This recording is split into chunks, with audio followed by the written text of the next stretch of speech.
I woke that morning with a strange knot in my stomach. It wasn't a familiar kind, the daily pressure from work or the usual anxious hum. No, this was deeper. A quiet whisper from somewhere inside, telling me, pay attention. She'd told me the night before she had an early shift. Said it was last minute, unexpected. Just one long day. I believed her. Why wouldn't I? We had weekend plans. After all, plans I was looking forward to. I didn't want to cast shadows over that by doubting her. I kissed her goodbye as she rushed out.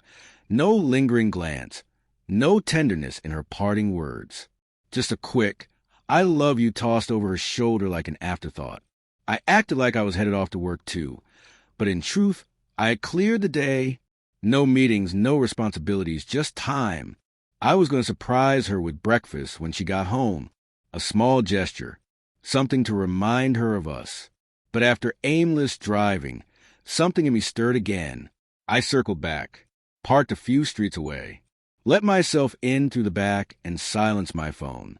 I stayed still in the corner of the living room, tucked behind shadows, breathing quietly. The house was quiet, not peaceful. No, it was a kind of quiet that hangs heavy with the weight of something unspoken. I tried to push the thoughts away, told myself I was being ridiculous. Maybe she was just tired. Maybe the long hours were catching up to her. Maybe. But noon came, then 1 o'clock. Still, no sign of her. The usual sounds were missing. No soft humming while folding laundry, no music, no footsteps. Just stillness and a gnawing ache in my chest. Then at 2 p.m., the front door creaked open. But it wasn't her. Not alone. A man's footsteps echoed through the entryway. And not just any man. Someone I'd seen before, never close enough to name, but his car had passed by our house more than once. She stood waiting in the hallway, fiddling nervously with her phone. Her cheeks were flushed, eyes flicking toward the door the moment he entered. And then she smiled, a smile I hadn't seen in ages. Not directed at me, at least. They embraced like they belonged to each other, like no one else in the world existed. His gaze softened when it met hers, and they kissed, light, intimate, filled with familiarity and secrecy. She whispered something, probably urging caution. He nodded, eyes glinting with the ease of an inside joke I was never part of. I couldn't breathe. My body froze, my thoughts raced. But I didn't move. I needed to see it all, to understand how far this had gone. They moved into the living room, closing the door behind them. I stayed hidden. My heart beat a thunderous drum in my ears. Her phone kept buzzing. I could make out fragments of messages. Plans to meet again. Sweet nothings. Apologies. She thought I was at work. She believed her lies were safe. How long had this been going on? Weeks? Months? All the small lies I'd brushed off before. Suddenly, they lined up like daggers, cutting clean to the version of our life I thought was real. He stayed for an hour. It felt like a lifetime. When he left, I remained frozen. My mind spiraled with questions I didn't want to answer. My heart cracked open, but I still couldn't confront her. Not yet. Later that evening, she came home, calm, composed, too composed. She smiled casually, pretending everything was just as it had always been. I studied her closely. There was a faint scent of cologne on her skin. His, mixed with hers. I swallowed the lump in my throat and asked about her day. She hesitated. Her voice wavered for a split second, then steadied into a smile. It was fine, she said. Nothing special. I pressed. I needed to hear it. The truth, or even the lies, spoken aloud. Her defenses shot up. She fumbled, stammered. I told her. I knew. I had seen the car. The man. The messages. I watched her that afternoon. Her face turned pale. For a heartbeat, I thought she might break down. But instead, she tried to explain.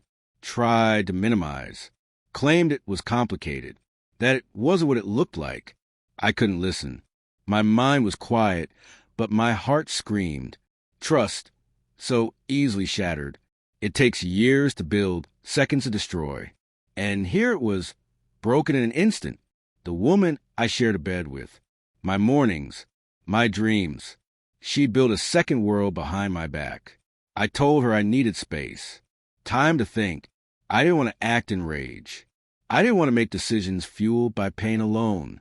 I needed to know if this was a mistake, a lapse, a weakness, or something deeper, something deliberate. That night, I sat alone in our room. The silence pressed in from all sides. I stared at the ceiling, remembering every smile, every soft laugh, every touch that now felt like a lie. And yet, somewhere amid the aching, something inside me steadied. I realized what I deserved. Not apologies soaked in guilt, not affection served with conditions, but respect, honesty, a love that doesn't need to hide in shadows. I didn't want bitterness to claim me, but I couldn't keep pretending. Maybe we could mend this. Maybe not. But what I knew with bone-deep certainty was that I would never again ignore that quiet voice in my gut, that instinct that whispers when something's wrong. Because betrayal, it's not just the act of cheating. It's the breaking of a sacred trust. It's discovering the person you love is capable of looking you in the eyes and hiding a truth sharp enough to gut you. It's learning that the life you thought you were building together had someone else's fingerprints all over it. I don't know what the future holds. I don't know if forgiveness can patch these wounds or if they'll bleed forever. But I do know this. Sometimes, the bravest thing you'll ever do is walk away from someone who promised to love you, but chose to break you instead. And as unbearable as that choice is, I'm making it.